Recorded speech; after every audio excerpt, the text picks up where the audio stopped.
সমগ্ৰ ভাৰতবৰ্ষতে আপোনালোকেতো জানেই চৰকাৰী জনবিৰোধী নীতিৰ ফলত সমগ্ৰ দেশে আৰু দেশৰ প্ৰতিখন জিলাই আজি এই জেল ভৰা কাৰ্যসূচী কৰিছে 8টা দাবীৰে। শ্ৰমিকৰ মানে বিপদলংঘী যিটো শ্ৰম কোড, এই শ্ৰম কোডটো বাতিলকৰণৰ কাৰণে কৃষকে যি মানে ফচল পায় উপযুক্ত মানে দাম পাব লাগে। এইটো কাৰণত মহিলা যে মজুৰি দিয়ে এই মজুৰিটোৰ বৈষম্য ৰাখিব নালাগে।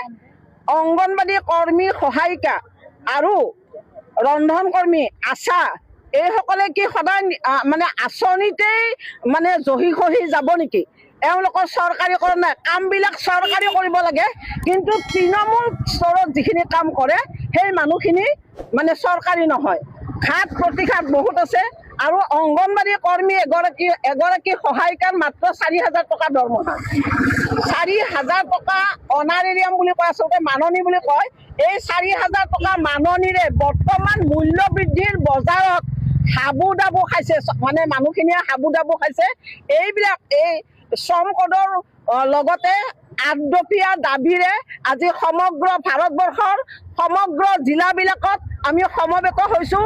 চৰকাৰী জনবিৰোধী নীতিৰ ফলত কি হৈছে আপোনালোকে দেখিছে। সিদিনাখন দিল্লীত ছাত্ৰ সমাজো জাগি গৈছে, য'ত নেকি ধৰ্মেন্দ্ৰ প্ৰধানে পদত্যাগ কৰিবলৈ বাধ্য হৈছে। তেওঁৰ ঠাইত যিগৰাকী আহিছে প্ৰহ্লাদ যোশী বুলি সন্মান কৰিছোঁ, ৱেলকাম কৰিছোঁ, কিন্তু তেওঁ কামবিলাক ভাল কৰক এয়াই কৈছোঁ।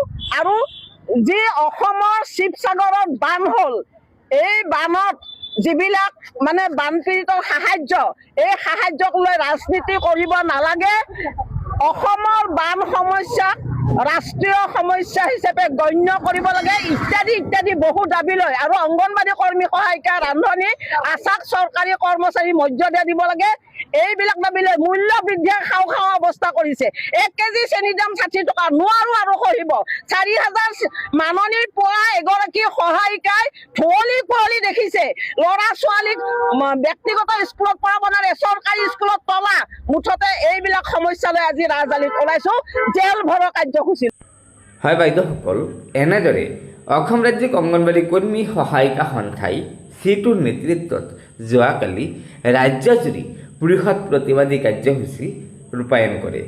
অংগনবাদী কৰ্মী সহায়িকা, আশা কৰ্মী আৰু মধ্যাহ্ন ভোজনৰ ৰন্ধন কৰ্মী সহায়িকাসকলৰ মুখ্য দাবী হৈছে এই কৰ্মী সহায়িকাসকলক চৰকাৰী কৰ্মচাৰীৰ মৰ্যাদা দিব লাগে, লগতে মাননিৰ সলনি মজুৰি আদায় দিব লাগে আৰু এইসকল কৰ্মী সহায়িকাক মাহিলী পেঞ্চনৰ সুবিধা প্ৰদান কৰিব লাগে বুলি দাবী জনাইছে।